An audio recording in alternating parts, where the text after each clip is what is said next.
안녕하십니까. 강남무림 한의원장 배철환입니다.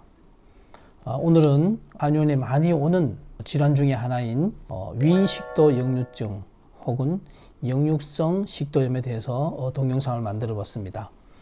이 병은 과거에는 그다지 많지 않은데요. 현재 불규칙적인 식생활, 야식 습관, 잠을 늦게 자는 거 이런 것 때문에 최근에 굉장히 많아지고 있는 질환 중에 하나입니다. 이것은 그 위의 관략근, 식도의 관략근의 문제로 알려져 있지만 사실은 그것보다도 스트레스가 더 중요한 원인이라는 것들이 최근에 밝혀짐으로써 난치병 중에 속하게 되었습니다. 간단한 역류성 식도염은 음식 조절만 가지고도 치료가 되는데 이것이 심해지고 스트레스를 받게 되면 가슴에 속쓰림, 신물 넘어옴, 목에 이물감, 가슴에 답답함, 음식의 역류, 또 이 음식의 역류로 인한 식도의 자결감, 기침, 가래 이런 이상한 증상으로까지 확장되는 이러한 질병이 됩니다. 역류성 식도염의 정의는요, 위 내용물이 식도 역류로 인해서 불편한 증상을 유발하거나 이로 인해서 합병증을 유발하는 모든 질환군을 위식도 역류증이라고 명명을 합니다. 역류증으로 인해서 식도에 염증이나 식도에 궤양이나 미란 등의 병변이 생기면 이것이 바로 역류성 식도염이 되는 것입니다. 소화기는 여러분들이 아시다시피 입을 통해서 식도를 통해서 위, 십이지장, 소장, 대장 이렇게 해서 음식이 내려가는데요. 식도염은 심장과 부위가 가깝죠. 그래서 상부에 있습니다. 우리 인체 소화기가 상부, 위가 중간에 있고요. 그 아래 소장, 대장 밑에 이렇게 있는데요. 대체로 상부에 있는 기관입니다. 한의학적으로 상부에 있는 기관들은요, 열과 관계가 있습니다. 이게 재미있는 이론이죠. 불이 붙으면 열기가 위로 올라가듯이 상부에 있는 질환들은 열과 관계가 있습니다. 그래서 눈이 건조하다, 두통이 있다, 식도가 끓는다, 심장이 답답하다, 입이 마른다 이런 것들은 다 열로 인한 증상들이에요. 그래서 식도도 이 열을 청열을 시키는 이런 한약재를 투여할 때 큰 효과가 나는 것을 임상에서 발견할 수 있었습니다. 역류성 식도염 혹은 위식도 역류증의 원인은요, 현대의학적으로 보면 이 식도의 하부에 이 관략근, 식도를 오므리는 이런 근육이 이완되어 가지고 낮은 압력에서는 음식이 역류가 되지 않아야 되는데 이것이 이완되어서 꽉 닫히지 않기 때문에 위에서 음식물이 큰 압력을 주지 않았는데도 불구하고 음식이 역류되어서 산이 역류되어서 그것이 자극을 식도로 주기 때문에 일어나는 증상을 위식도 역류증이라고 그렇습니다. 그래서 위식도 역류증은요, 우리가 과거에는 산의 역류로 인한 점막의 손상이 큰 원인이다 이렇게 이제 인식을 하게 되었는데요. 최근에는 이 산화 스트레스가 주 원인이라는 것이 밝혀졌습니다. 그것은 한의학적 이론과도 일맥상통하는데요. 이 상부의 기관들은 아까 처음에 얘기 드린 것처럼 열, 화, 스트레스 이런 것과 관계가 큽니다. 그래서 식도염 환자들은 대부분 보면요, 과도한 스트레스를 받고 있는 사람들, 밤에 일을 하는 사람들, 밤에 무슨 IT에 종사하는 이런 직종들, 야간 작업을 하는 간호사들, 수험생들, 야간 공부를 하는 사람들, 이런 사람들에게 많이 발병되는 것을 볼 수 있습니다.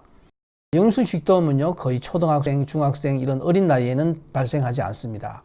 나이를 먹어서 식생활이 조절이 오랜 시간 동안 안 되거나 스트레스를 받았을 때 우리 한의학적인 용어로는 화가 끓었을 때 생기는 것이 바로 이 역류성 식도염입니다.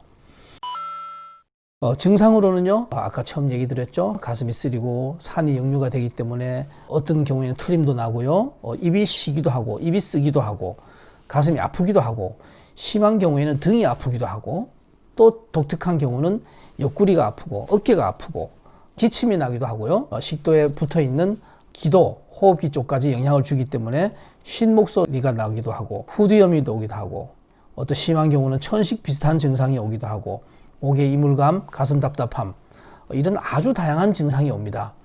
그래서 초심자들은 이 역류성 식도염이 왔는데 식도염인지 심장인지 등의 근육통인지 이런 것을 구분하기가 힘들 때도 있지만 의사의 자세한 문진을 통해서 이것은 확인을 할 수 있습니다. 물론 진단은 전체적인 위식도염, 역류성 식도염 증상의 절반 정도는 내시경으로 확인이 되기도 합니다만은 내시경으로 확인이 안 되는 역류성 식도염, 위식도 역류증도 상당히 많습니다. 그래서 뭐 산도 검사니 또 내시경 검사니 이런 것을 해서 확인을 하지만요. 우리 한의학적으로는 환자의 증상이 더 중요하고 증상만 가지고도 식도염이 충분히 진단되고도 남습니다. 그래서 우리 한방에서는요, 이 식도염을 열로 봅니다. 열로. 그래서 그 열이 무슨 열이냐, 속에서 생기는 진정한 열이냐, 아니면 우리가 과로로 해서 생기는 허열이냐, 이것을 따져가지고 역류성 식도에 접근을 하게 됩니다.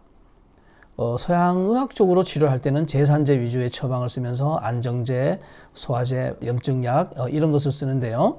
체질적인 관점이 안 들어가 있는 것이 서양의학이기 때문에 한의학적으로는 체질을 사상 또 침을 놓을 때는 더 구분해서 8가지 이렇게 나눠서 놓기 때문에 산술적으로도 4배 이상의 효과가 난다 이렇게 볼 수 있습니다. 체질을 정확하게 찾으면요, 체질에 맞는 먹거리와 체질에 맞는 약물 이런 것이 정해집니다. 그렇기 때문에 일반적인 치료법보다는 훨씬 더 효과가 크고 재발 염려도 적다는 것이 우리 임상에서 밝혀집니다. 흔히 한의학적으로는 체질을 떠났었을 때는 이진탕, 감이방 혹은 바나사심탕 이런 약들을 쓰죠. 그래서 이 흉격에 있는 열을 끄거나 담음을 제거해주는 이런 한약을 쓰는데요. 이것을 태음인, 태양인, 소음인, 소양인 각 체질에 맞게 구분해서 약을 쓰면은 효과가 매우 극대화되고 보조적인 치료로서 침을 사용하거나 뜸을 사용하면은 훨씬 더 효과가 크다는 것을 우리가 볼 수가 있습니다. 역류성 식도염은 현대에서 대단히 많이 증가되고 있는 질환 중에 하나입니다. 특히 야간 근무를 하거나 야식을 하거나 과식을 하거나 간식을 하거나 밥을 먹고 금방 들어눕거나 하는 사람들은 재발률도 대단히 높은 게 이 역류성 식도염입니다.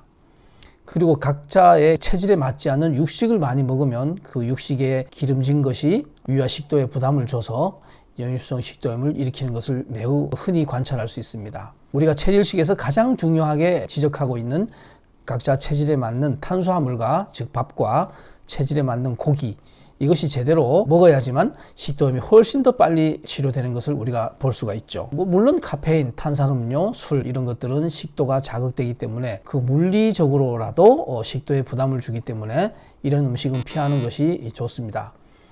그리고 간식을 자꾸 하게 되면은 위와 식도가 쉬는 시간이 없어지고 24시간 내내 일하는 이런 위 식도에 과부하가 걸리기 때문에 위와 식도염이 잘 낫지 않는 것을 경험할 수 있습니다. 그래서 끼니는 2끼 혹은 3끼를 충실하게 넉넉하게 먹고요. 중간에 간식을 자주 하는 것은 식도염 위험에는 매우 부담을 주고 치료 효과를 더디게 하는 것이라는 것을 기억해야 합니다. 그리고 식도염은 하부에 이 관략근이 느슨해져서 오는 거기 때문에 식사를 하고 누우면은 훨씬 더 빨리 역류가 되어서 식도에 자극이 오는 것을 우리가 체험할 수 있죠. 그래서 식도염이 심한 사람들은 심지어 눕지 못하는 사람도 있습니다. 그래서 그런 사람은 스스로 비스듬하게 누워서 자는 이렇게 고통을 겪는 이런 환자들도 있습니다. 그런 환자들도 적절하게 약을 쓰고 치료를 하면은 치료가 잘 되는 것을 볼 수가 있죠. 물론 흡연, 알코올 이런 것들은 식도에 자극을 주고 관략근에 문제가 더 심해지게 만드는 요소이기 때문에 피하는 것이 좋다고 알려져 있죠. 가장 중요한 것은 식도염은 야식을 금해야 됩니다. 야식을 하면은 우리가 밥을 먹고 3시간 이내에 들어 누우면은요, 그것이 다 밤 동안에 식도를 자극하게 됩니다. 그래서 음식을 먹고 충분히 소화 흡수가 돼서 다 내려간 3시간 이상 지나서 우리가 취침을 해야지만 역류성 식도염, 위식도 역류증을 예방하고 치료할 수가 있는 것입니다.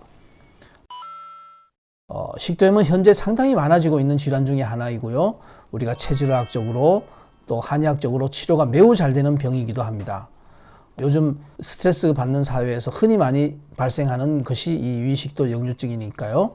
식생활을 똑바로 하고 체질식을 똑바로 한다면 훨씬 발병률을 줄일 수 있고 또 치료도 빨리 잘 될 것이라는 것을 확신합니다.